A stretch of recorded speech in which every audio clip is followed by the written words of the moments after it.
Hello everyone and welcome to our next session. This session is going to be on measuring the impact of a SaaS brand marketing event. Joining me for this session is Alex Temple and Guy Garside, both from Explori. Guys, welcome to the session. Thank you very much. Good to be here. Guys, we're going to get straight onto it. So the floor is yours. Feel free to introduce yourself and get into the presentation. All right, great. Well, thank you everybody for being here. Welcome to our session. As Adam said, I'm Alex and I'm the research manager, relationship manager here at Explori, and Guy is our associate research director. And for those of you who don't know who Explori are, we are event research specialists, and we operate as both a research agency and an event insight platform. And we work with thousands of events worldwide, helping event planners and organisers to better understand the impact that their events have, and to provide context to event performance using benchmarks. And as Adam said, today we're going to be looking at event impact. So firstly, we're going to look at what do planners actually want when it comes to event insight. So the highlights for today are going to be looking at how can event professionals measure the value of their events. Then we're going to look at what type of data helps organisers demonstrate the impact. And then finally, we're going to go through a case study of how this works in the real world and what kind of actionable you can get from your data. So jumping straight in, looking at what planners want, and that we did for ICE Insights, which was delivered last year in 2020. Asked event planners what their main challenge was, and what were they hoping to tackle over the next 3 years. And the top results, as you can see highlighted here, were to use metrics to effectively measure their event performance, and to use technology specifically to enhance the way that the teams operate, their event teams work. And so it shows here that there is a real desire from event planners to leverage their event technology, their data and metrics, to better event experiences. But the question is really, what do they want? Which metrics do they want? And so the overwhelmingly here is the research showed that the most desired metric is impact of event on future behavior. Now this is followed closely by impact on brand awareness, and then the ability to benchmark performance across the business. And understanding and measuring the impact was really, really crucial for the event planners as part of this research. But we also wanted to understand which of these metrics they were currently using. And so the trend line that you can see here is showing that more planners at the time of the research were actually looking at metrics focusing on the impact on sales and leads of an event. However, it's actually a less sought after metric, it's a less desired metric. And possibly this is because sales and leads themselves, they have multiple touch points throughout the customer journey. So it's harder to pin down where a lead or where a sale actually comes from with regards to an event. And the key takeaway from this research is that there is a big difference, there is a huge disparity between what planners want to use from a metric standpoint and what they are currently using. They are actively seeking behavioral and brand awareness impact measurements. So now we know what they want, how can we give it to them? How do we actually measure impact? And so we created a framework as part of an event impact playbook to help planners do this. And it all starts with setting their impact objectives. Thanks, Alex. And I think the best way to talk about setting impact objectives and building metrics in the success of your event is using what we call the event impact tree. Now, all events will be aiming to contribute towards a wider company goal. And that's the top of the tree, that's your end goal, that's, you know, the fruits of your labor, if you will. Now, for an internal event, this could be, you know, improving employee well-being, but for a market-facing event, it could be increasing sales or, you know, increasing brand awareness. And as a wider company goal, it can often seem as quite a far away and intangible objective to achieve, let alone measure. But using our framework, if you break down this goal into its constituent parts, it actually becomes a lot easier to set specific objectives and then to measure them. And following on from that, we feel like all company goals can be broken down in terms of sentiment and behavior. So starting with a sentiment goal of your event, essentially, how do we want to change hearts and minds of attendees? What do we want them to think, feel, understand as a result of attending the event? You know, this could be feeling more aligned with the brands, better brand affinity, improving brand perception. Now, on the behavioral side, it's put simply, how do we want to influence behavior? What do we want people to do as a result of attending our event? And what do we want to show that we've made them do as a result of attending? And this could be for an internal event, something like we want them to implement a technique that we've taught them about. But for a market-facing event, it could be, do they intend to purchase our product as a result of attending? Do they intend to use our product? And that really shows how you can measure, you know, not just the sentiment, but the behavioral impact of your events. And underpinning all of this, not just the sentiment and behavioral goal, you have your soil, in this case, the environment goal. So how we created the right environment in which to achieve our goals, in which to influence our attendees, to change hearts and minds, to influence their behavior. And in this case, it's the event experience. You know, have we picked the right venue? Have we chosen the right program of speakers? Are we delivering the right content to our attendees? It's particularly important because as an event planner, you have direct control over this when you're planning your event, and direct control over what to change at your next event. So hopefully, by building out this event impact tree, we've shown you how you can go from perhaps what seems like a faraway, intangible company goal, which of course you're looking to contribute to with your event. If you then break that down into specific measurable objectives, whether that's sentiment, behavioral, or environmental, you can actually start to show how your event and its different parts contributed to the company's wider business goal.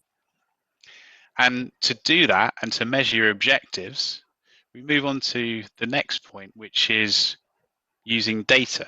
Now, as event planners, we have more data than ever before. It's an amazing time for data and measurement, but it can often be confusing to work out which data is useful and how do you actually use it. So Alex is going to talk you through the different types of different types of data that are available to you as an event planner and how you can actually use them to measure the impact of your event.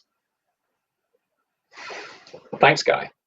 Yeah, so just to reiterate what Guy said, we have so much data these days, but more data does not mean more insights. In fact, sometimes it can mean the complete opposite of it.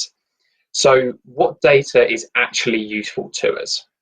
Well, there are three types of data that are useful when it comes to measuring event impact. The first is your pre-event data. So this is your demographic and psychographic data. This answers the question of who are my attendees. Then you have your in-event data, which is looking at event engagement. And that is answering the question, what did my attendees do at my event? And then thirdly, and most importantly, is your post-event data, which is the sentiment side of things. This is answering the question of why did my attendees do what they did? And It's by joining up these three data sets that gives you insight into how impactful your event actually was. Just a point on joining up your data. I know that this can be a real challenge. It's been a challenge for the industry for a while, and especially for those who are using multiple event platforms, whether it be virtual or hybrid or live. And this is because the data that comes out of them is in slightly different formats. And so there's actually been an industry initiative that's been created called VSEF, which aims to standardize virtual and hybrid event data. It's a cross-industry initiative. For those of you who are interested in knowing more about that or having any trouble with getting your data to all match up, then my colleague Sophie is doing a session tomorrow. She's on a panel discussing this, so definitely check that out. But for now, we're just going to dig into the types of data a little bit more. So let's first focus on pre-event data.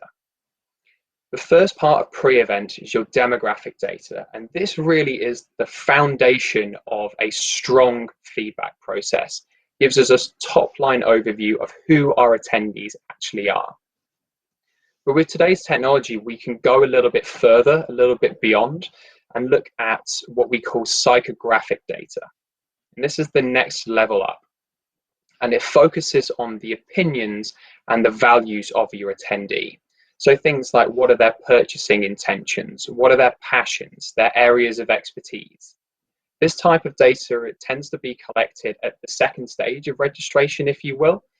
For instance, when you're setting up your profile on a virtual or hybrid event platform, this is where that data is captured. So now you know who they are. Once you've run the event, you want to know what they have done. So in-event data is our engagement data. Do you want to do the next slide, Guy? Thank you.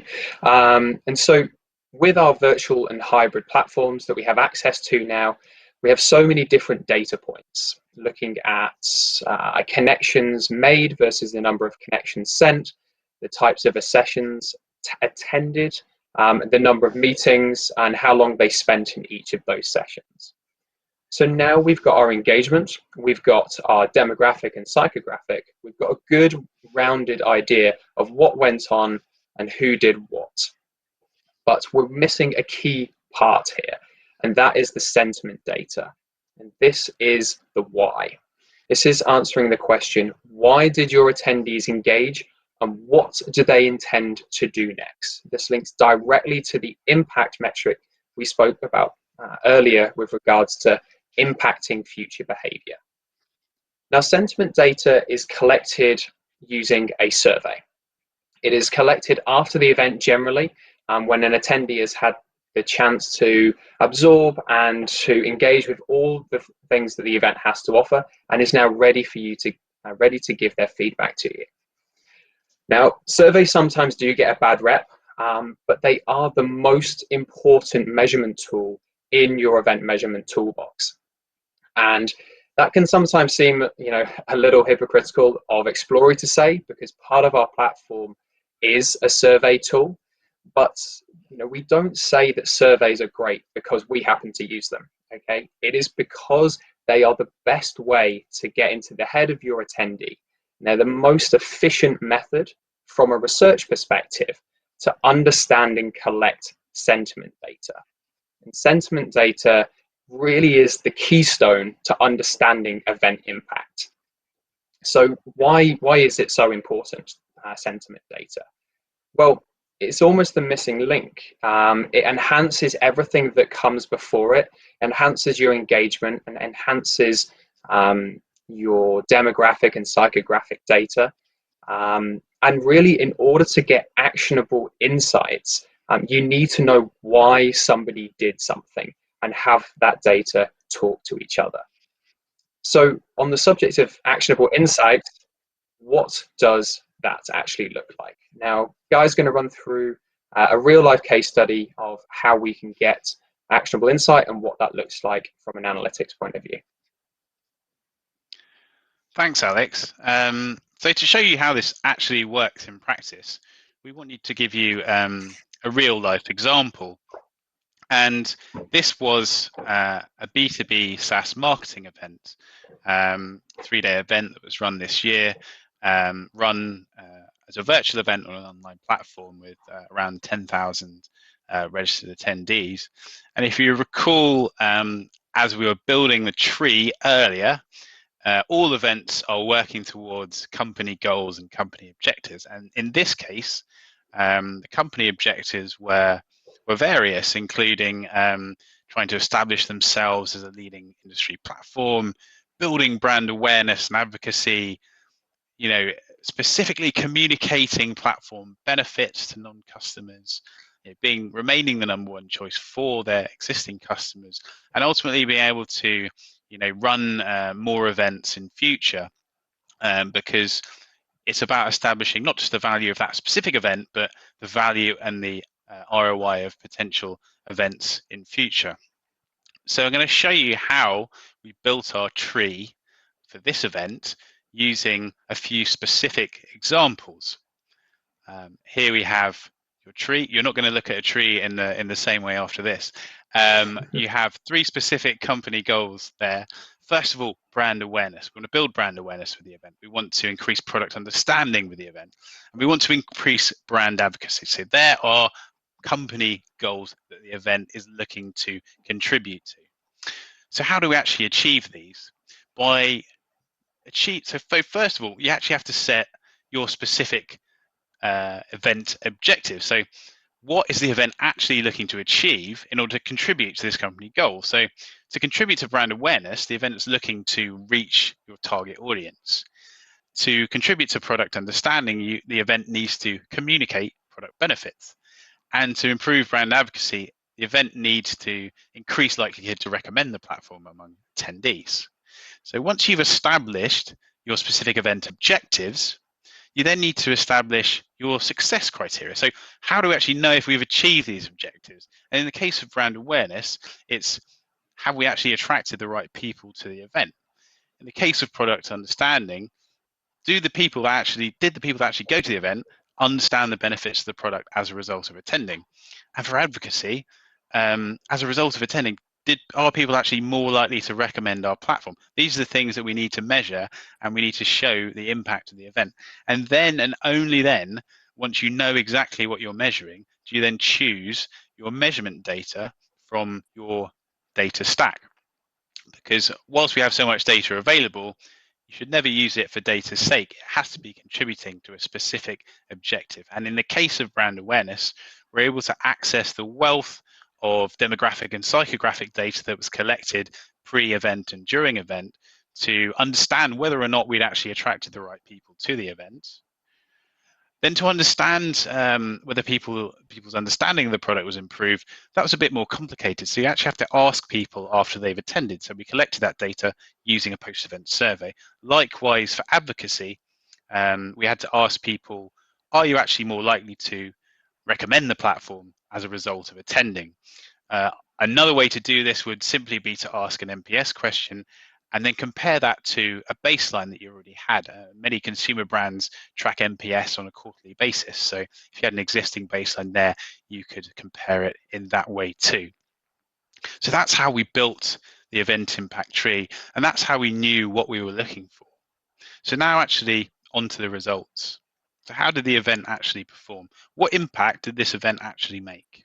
Starting with the brand awareness objective, using our pre and during event data, we worked out that the event had actually reached 6,000 non-customers, and including 4,000 customers.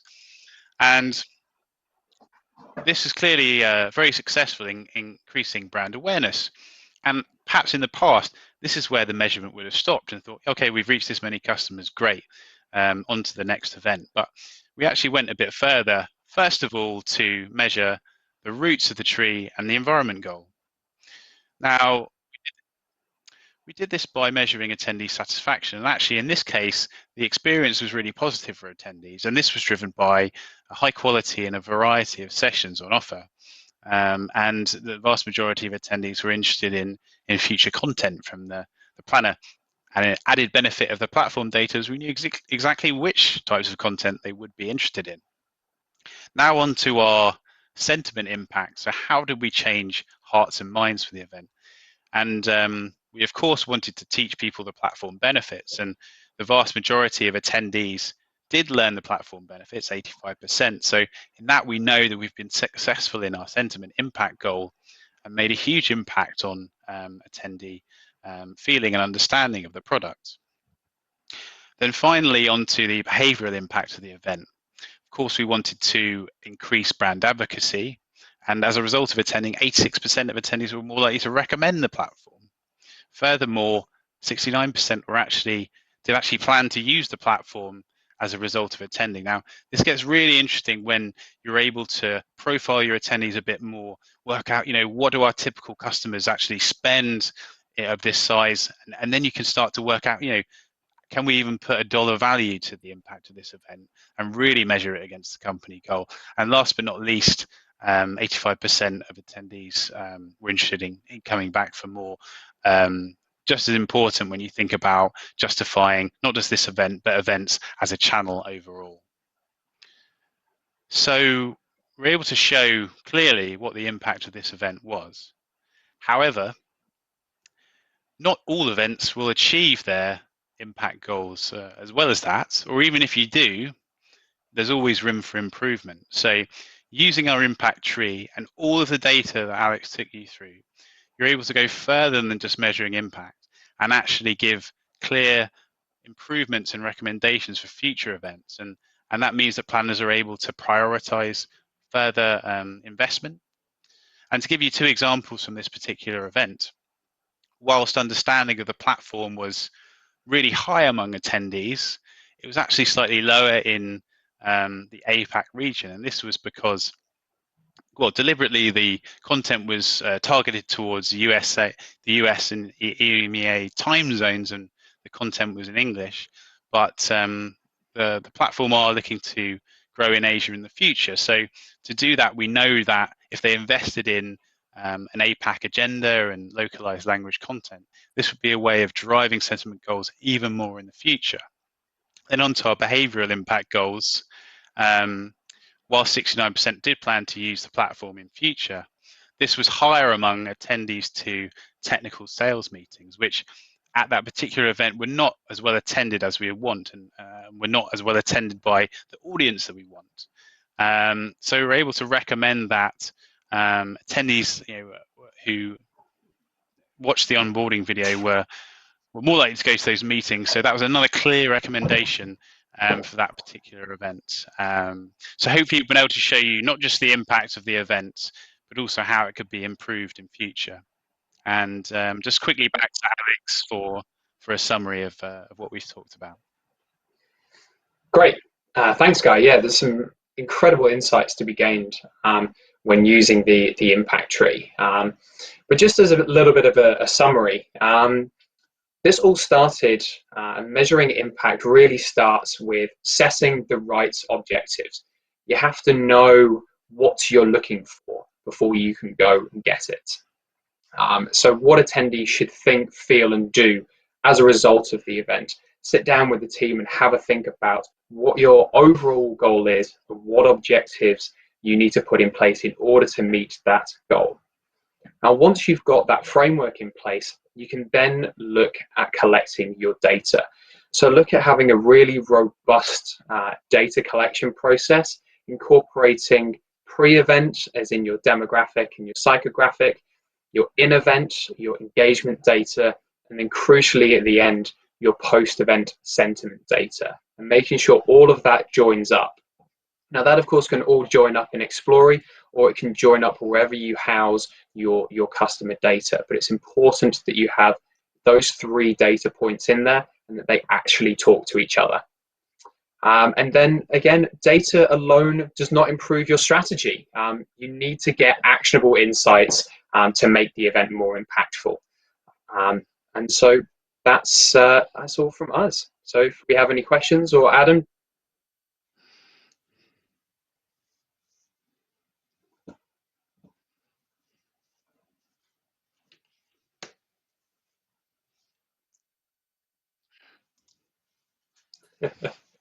Very good session, guys. Lots and lots of detail there.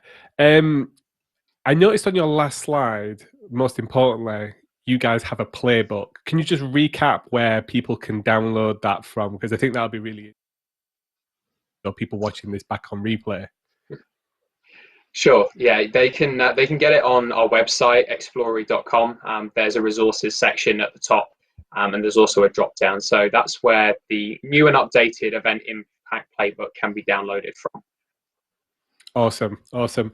We have a question here, and it's kind of a three-part question. So if you had to narrow it down, what question would you ask pre-event, during the event, and post-event to be able to get a good sense from your audience and get some interesting data out that you could use to improve the event from? Very good question. I think it completely depends on your objectives. I think, as we said, let's say if you literally had one objective, and that's to improve product understanding. That's the one question you'd ask in your survey: have we improved your understanding of the product? Then in your engagement data, you look at which activities at the event were linked to a better understanding of the product, that you know what to improve at the event.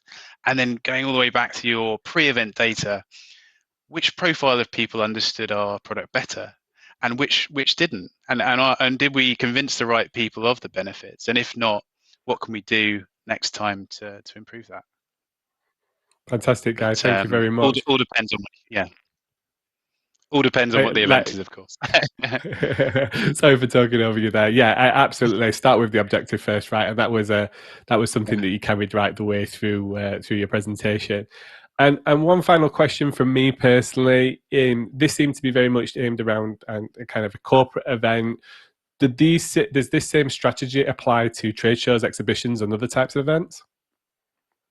So the Impact Playbook is specifically designed for corporate events, but everything we've talked around engagement data, your whole event tech stack, absolutely applicable to exhibitions. Often in exhibitions, you may be more focused on exhibitor and attendee objectives, of course, but the same analysis applies to that, where you can see which exhibitors haven't met their objectives, what were they doing at the event, and how does all the data connect. So absolutely applies to all types of event, despite the fact that was obviously for a corporate event, market facing.